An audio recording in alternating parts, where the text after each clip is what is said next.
I'm glad to see you all here. It is full house, and I hope to contribute in some way to your understanding of the political situation that existed in what would be Israel. Now, the subject of the lecture is here, is the political legacy of the British mandatory Palestine. What is now Israel was under British control for 30 years, between 1918 and 1948. And for better or worse, the British legacy affects Israeli politics and culture even today. You can't understand the politics of Israel if you don't understand the importance of this period. Now, I also like to present my lecture as a question. Does the understanding of that period, 1918 to 1948, contribute to understanding of current Israeli politics? And if yes, how it does? Now, to do it, I like to use a concept in political science that it is called path dependence. And path dependence is, if you look at this picture, you understand the message. Suppose you go in a desert and you see ahead of you a canyon, very narrow canyon. When you stand here, you can go this way, you can go this way, you can go backward. You do have many options, okay? Once you enter the canyon, you don't have many options. You can go either straight forward or go back, but your options are limited. And that also applies to historic circumstances. There are points of history where all the options are open. Once you made a decision, it also affects the options that do exist in the future. Not everything is open anymore. And if you think of what happened in Palestine at that time, you understand why the options of Israeli leaders are limited now, because they are bound by the decisions that they made when they were in this critical juncture about 90 years ago. Okay? So this is the main message. If you understand that concept, then you understand what I'm doing. Now, to start with, some of you that were here yesterday saw that map. The map of the Ottoman Empire. The rule of the Ottoman Empire ended in 1918 in what is now Israel. Until then, Israel, or Palestine at that time, was part of the Ottoman Empire. What is left today in Israel is what is called the Millet System. The Millet System is a system of personal or religious marriage law that existed in the Ottoman Empire, and it helped the Ottomans to calm down frictions that existed in the many nationalities and the many people that were under their control, because they gave all religious communities almost total freedom in matters that related to religion. It was not the same custom in Europe at that time. I mean, the Ottoman in that period, 17th, 16th century, were much ahead of the Europeans in terms of toleration toward other religions. Now, that system was accepted by the Jews by the Muslims in Israel. It transferred to the Mandate and later to Israel. And this is, for example, one of the reasons why we don't have, until this day, civil marriage in Israel. Okay? Remember, if we go one back, no, I can't. But if you remember critical juncture, these are decisions that was made more than 100 years ago and still affects politics today. Now, we move from the Ottoman period to the end of the Ottoman period, to the First World War. And this is related to a decision made by Britain during the war. In the autumn of 1917, the British forces were stationed in Egypt. And they were planning to start an attack and take over Palestine. And the war Jews were divided between the powers that fought against Germany and Germany and Austria, which were in alliance with the Ottoman Empire. To have the support of the world Jews, Britain made a promise to world Jewry that the British government is willing, and you can see the words here, favor the establishment of Palestine as a national home for the Jewish people. Okay, it is not clear what is a national home. It is not a state. But if you like, you understand it as a state. At least by many of the Jews, it was interpreted as a very vague promise to have a state in the future. But the British did not say state at that time. After the war, the British took over the country, and to have legitimacy for their rule, they accepted what was called after the First World War as a mandate, as different from having a colony. Mandate means that when the population is ready, it will be granted independence. Okay? So it is a temporary rule, but still a colonial rule. First, the British mandate covered what is now Jordan and also Israel. And right after that, they divided it into two nations. And here starts our story. And the story is how leadership makes decisions and how it is achieving its aims over a very short period. Now, at this moment, they faced the first one. The first one is that they thought that the national homeland is going to cover all that area. And suddenly, they are told it is only this part. Okay? Do you agree? Do you fight against it? What do you do? And as we can see, I mean, maybe unlike the Israeli leadership today, in those 30 years, the leadership of the Jewish community made very few mistakes. When they had to make a decision, usually, I mean, in historic retrospect, we can say that on most occasions, they made the right decisions. Now, the British, they also had a problem. And the problem that they had is that they ruled in that territory over, it was a state without nationality and two nations without a state, the Palestinians and the Jews, okay?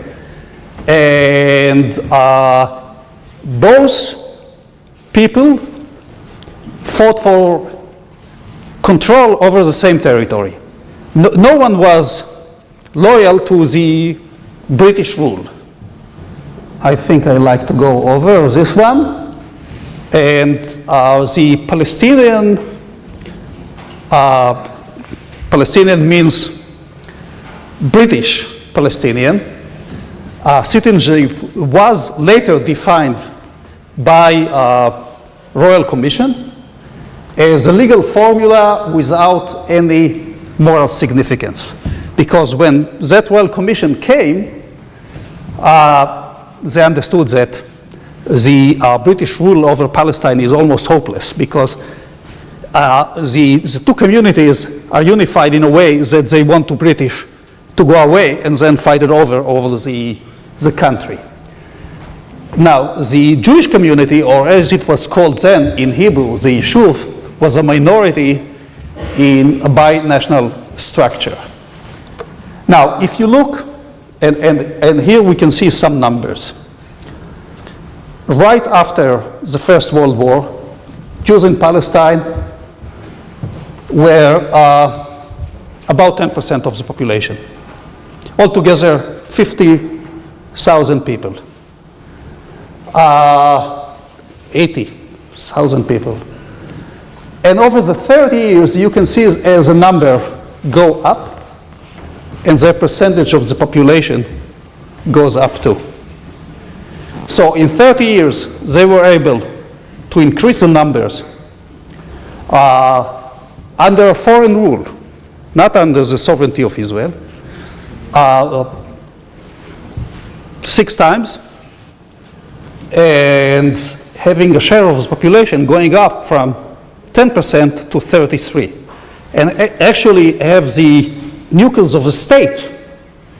They were able, after 30 years, of starting with, I would say, unsophisticated community, after 30 years, to have their own army, to have the nucleus of their own state, and in 1948, to fight the Arab countries that attacked the newborn state. So by numbers, it is quite an achievement. Now, how that was done? First, they created a political community.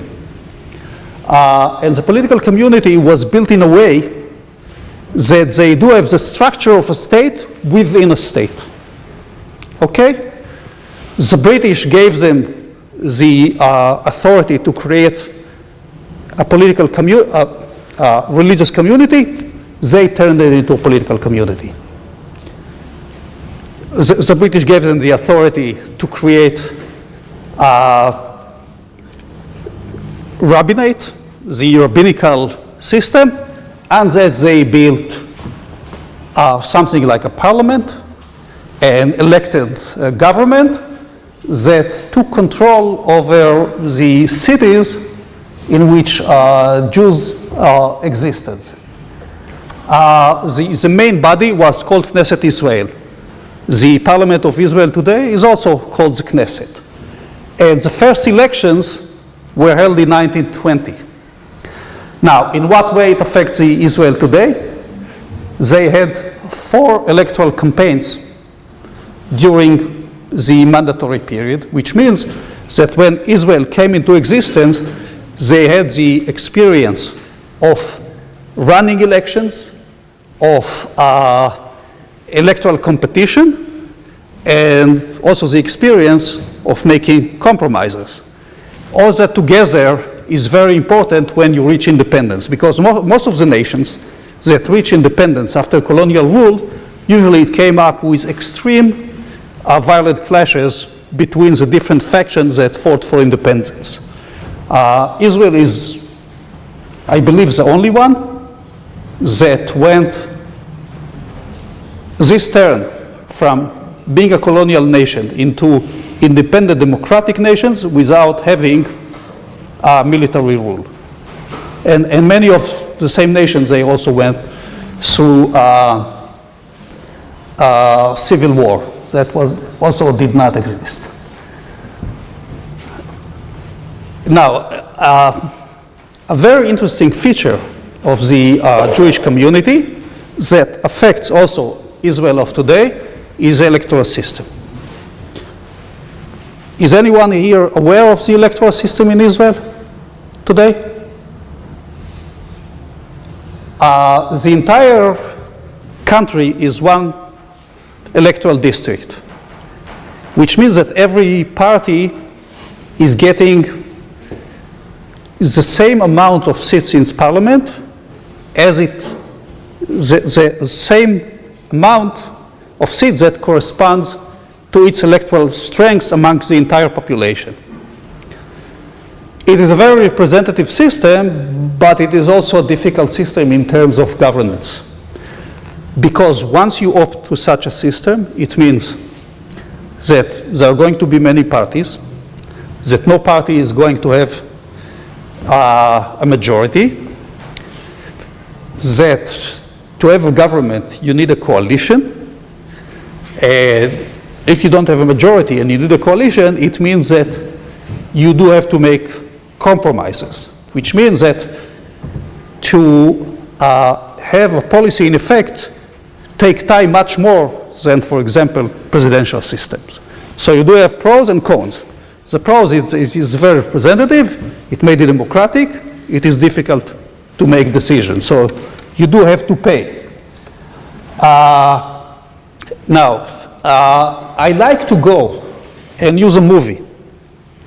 Now, and the movie is to show you how they reach a decision in a time of crisis. And this is an example of the things that are going to come. And here is the background before we move to the movie. In 1936, there was Arab uprising in Palestine. And the British, they sent a commission.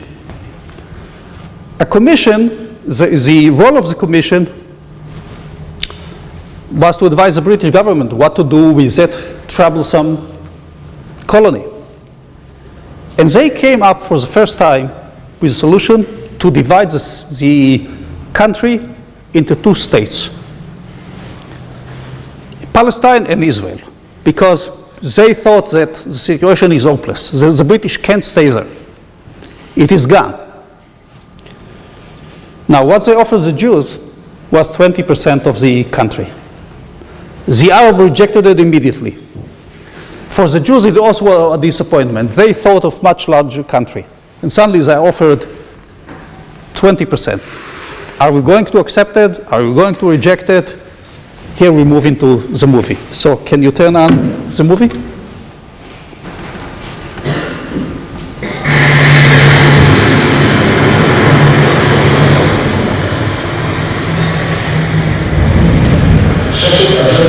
שהופיעו בארץ הקודש, מילאו את לב היהודים בחרדה. הניסיון המצטבר לכל תהליך החתירה הקודמות היה הרע היהודי. הייתה הרגשה כי יהודים להקפיל עם מחמת פיוס כלפי הערבים ומוכחה לאור חשבון הציונות. ואולם הוועדה המלכותית עתידה לגרום הפתעה לכל הנוגעים בדבר. סימוליה של הוועדה ברחבי הארץ היו בימי שיא קליטתה מגרמניה, נושא שהרץ באותם ימים המצפון העולם, וכל מה שעלו ביישובים היהודיים קולטי העלייה עשה להם ראש.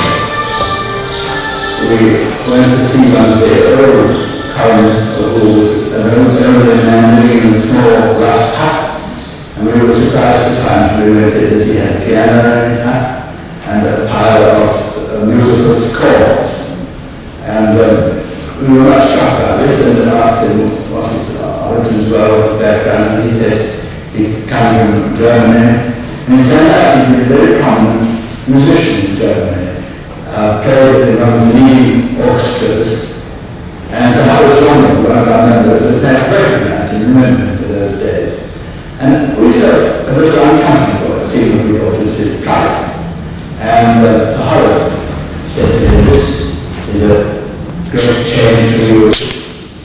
The man said, yes, it is a change from hell to heaven. הוועדה המלכותית קיימה ועד ישיבותיה בבלון פלס בירושלים. כאן הופיעו לפניה העדים השונים. הדוקטור חיים ויצמן גולל בפני הוועדה את הסכנה הנשקפת ליהודי אירופה. הוא דיבר על 6 מיליון יהודים שבשבילם העולם נחלק לשניים, במקומות שאינם יכולים לחיות שם ובמקומות שאינם יכולים להיכנס לשם. המופתי, השעמים, הופיע בשם הערבים.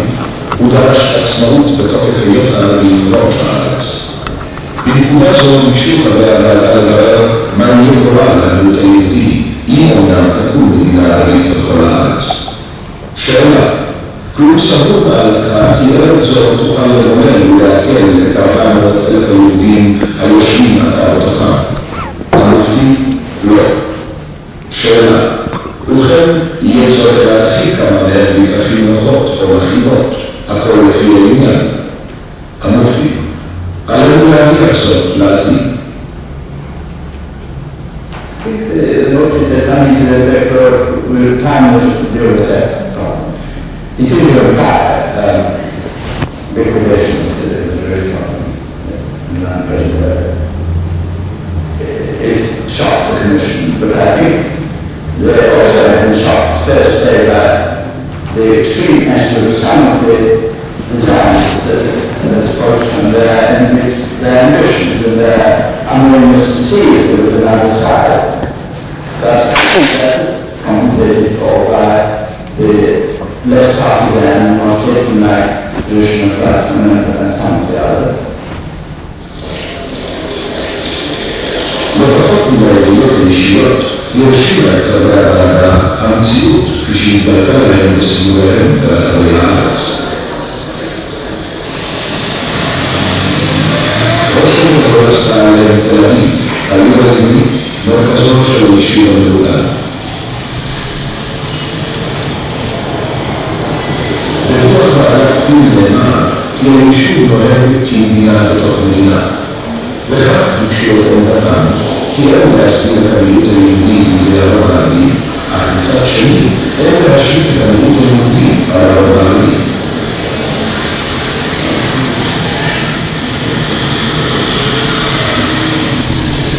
והדרגה יכולים להסתמך בגבוליהם רעיון חלוקת הארץ.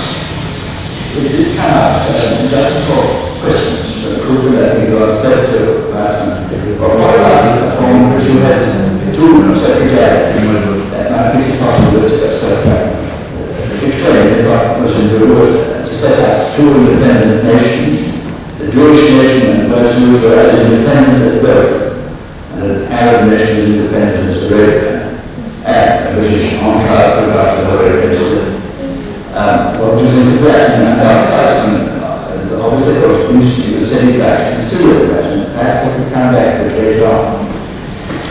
כשיצא ויצמן בישיבת הוועדה, הצטרף אליי לסקרי סחר. ובגלל המצב שלי פשוט גדולה. כשהבאתי לו הביתה לאכול, אז הוא אמר לי, אני רוצה שתעדן לי קידול אחר הצהריים על הערים. ואז התקשרתי למדעי ההגנה, והחלטנו שנתעלת על הר הצופים. הגענו שם בשעה, בשעה 4, וההר היה מוקף בשעות, ושם טייל. והוא אחרי שהוא טייל זממה, סיפר לי בפעם הראשונה על עמדת החלוקה. סיפר לי שהדבר היה עליו בישיבה בבוקר, שהוא היה פתרון יוצא מהגלל להציל את מה שאפשר יותר יהודי באירופה, ואז חזר את אובדן יהדות אירופה. הוא אמר, ברור לגמרי, סידר מלחמה, אינני מאמין שבמלחמה הזאת יהודים יצאו שלום ממנה, והוא מוכן לעלות עד שתפרוץ המלחמה, הוא מוכן לעלות במספר הגדול ביותר של שאפשר, ואז הוא מצא לבד, שתי. אחרי 9 שבועות של חקירה יסודית ובניית תרבויות מכל הכיוונים, עזבה המעלה את הארץ. ביוני 1900.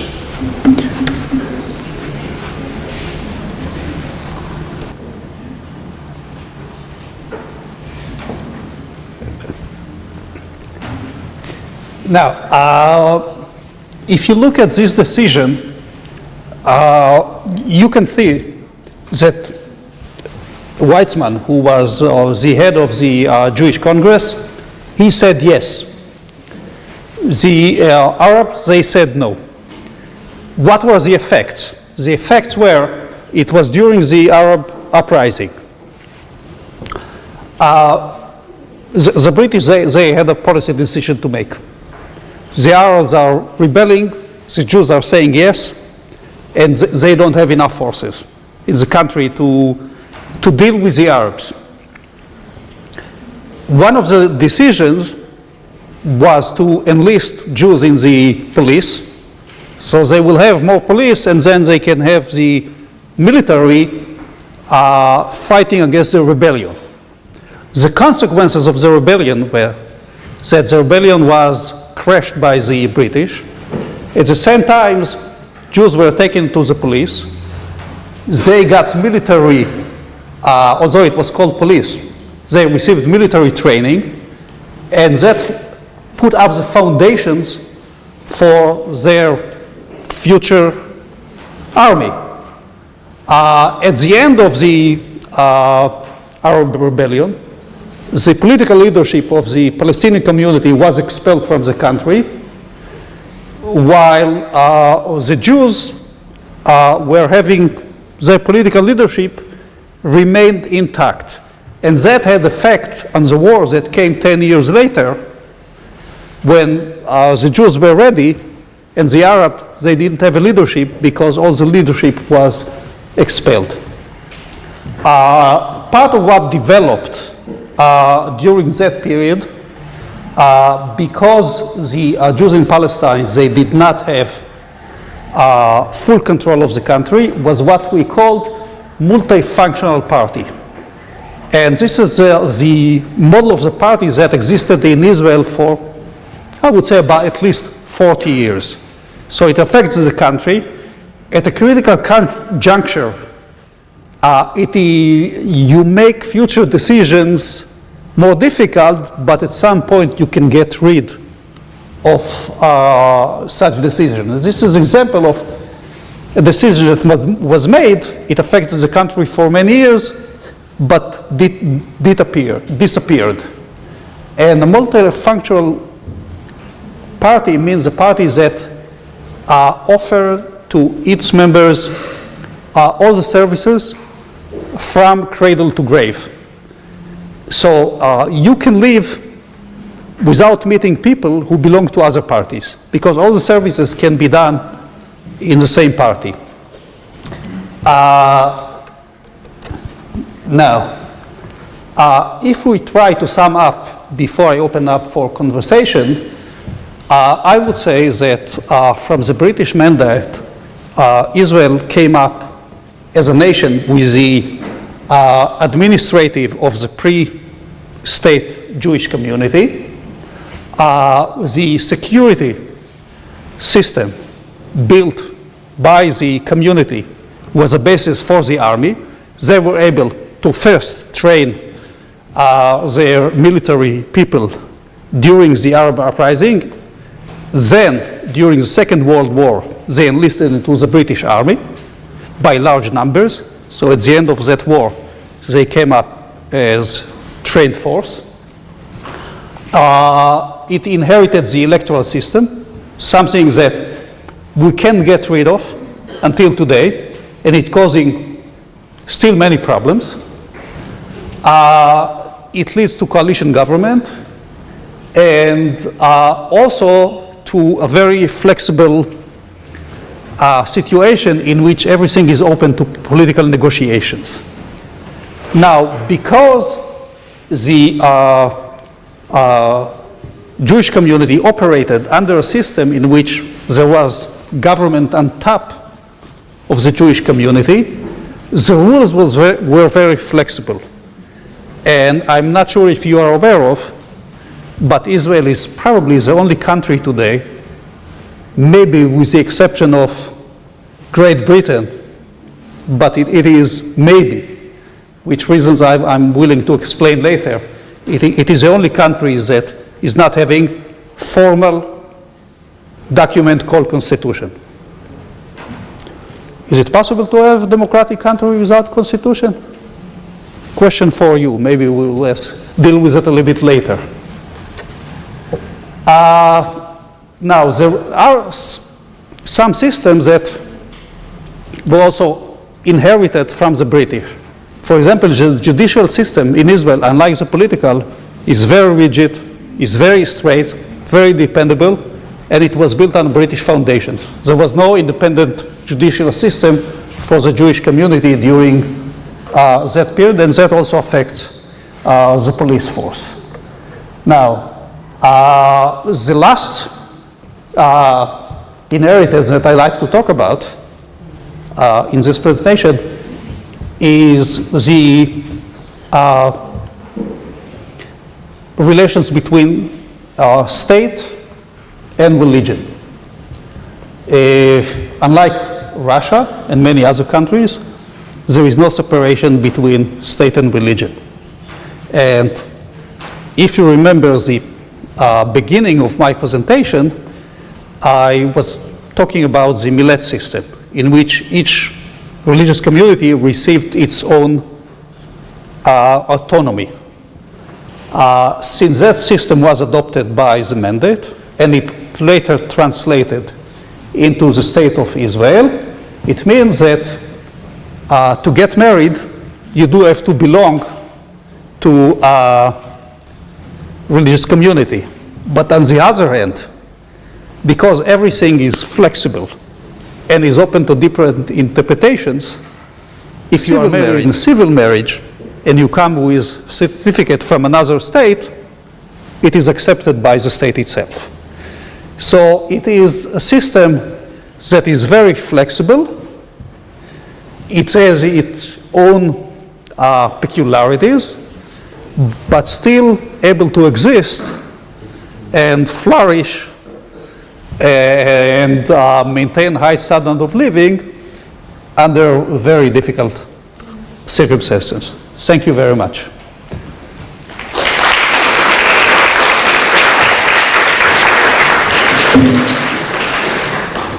Уважаемые коллеги, профессор Hofnung объяснил еще на предыдущей лекции, что в Израиле существует традиция задавать вопросы профессии. Но у нас немножко другая традиция, у нас обычно вопросы задают после лекции. Вот, и мне бы хотелось, чтобы наша аудитория все-таки показала, вчера какие-то достаточно стесненные были, но сегодня, я думаю, вопрос должно быть больше. Пожалуйста, коллеги, вопросы. Пожалуйста, первый вопрос.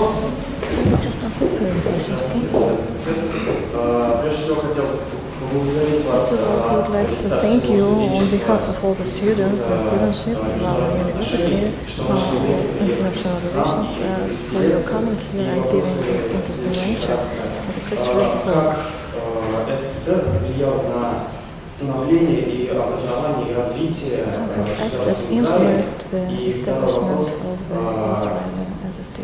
Как вы оцениваете российско-израильские relations now and in the future, in the nearest future? How do you view Russian-Israeli? I'm not sure I understood the first question. I understood very well the second one. Со вторым вопросом все понятно. Можете повторить первый? Первый вопрос. Как СССР повлияла на развитие и становление государства Израиль? How did Assad influence, affect the establishment of the state of Israel? What affected the Assad. Assad? А что вы подразумеваете под Assad? Okay. The former USSR was very influential in the creation of Israel, because for its own reasons, they supported the establishment of the state of Israel. I mean, to be honest, their first goal was to get rid of the British. Okay? For that reason, they supported the creation of or the State of Israel in the United Nations, which means that also several other countries that were subordinate to the USSR also voted for the establishment of Israel and were crucial in having a majority in the UN. Not only that, but the Communist Party in Israel also supported the creation. Its members supported, they signed the Declaration of Independence, and it is a party that had many Arab members. So since then, the Communist Party is always for not for a binational solution to the conflict, which is very important, because otherwise the division may have been just straight according to national lines.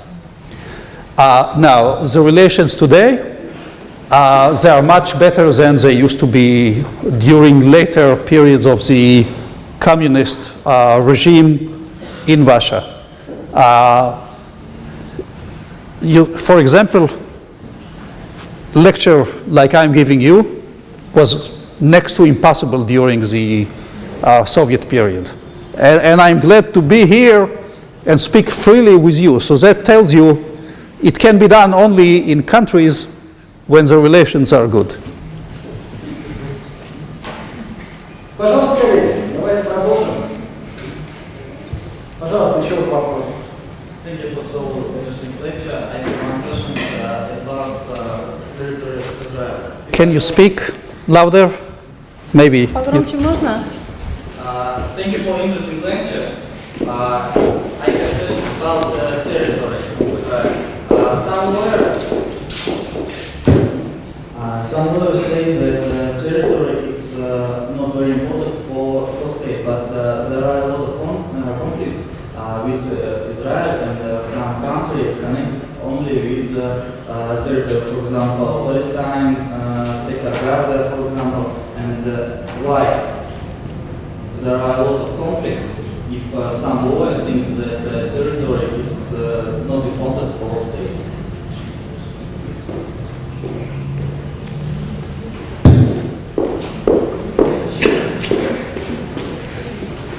Thank you. In international law, there are few requirements for the state to exist. And one of them is territory.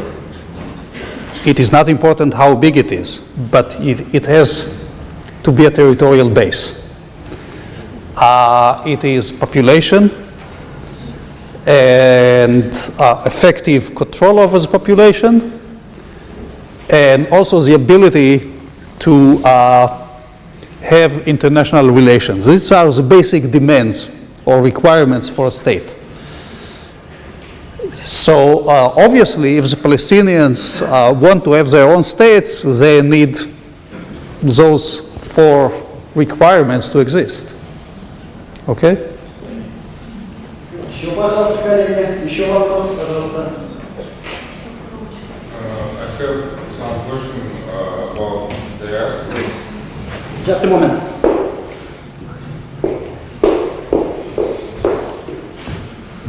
I want to know where were involved the most largest Jewish diasporas before establishment of Israel. Again, what was the most important diaspora? No, the most largest. The most? Largest. הגדולה ביותר. Okay.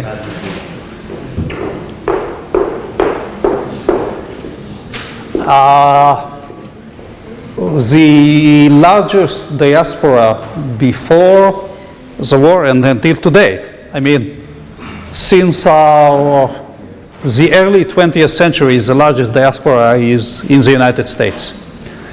The second largest diaspora for many years used to be in the former USSR. Today, I'm not sure.